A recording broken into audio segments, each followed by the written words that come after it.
వరకు ఉందనుకో ఇద్దరిలో ఎలా మనకు మోగి పొమ్మనకు చీకటిలో ఇద్దరవి ఉన్నామనుకు చూడదా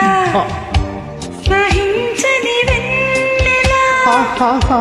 దహించిన కన్నులా కళ్ళు మూసేసుకో హాయిగా అమ్మాయి ముద్దు ఇవ్వండి ఇరేయి తెల్లవారనివ్వండి అంతే అబ్బాయి నీ ముద్దు చెల్లించితే అమ్మమ్మమ్మో గొడవలే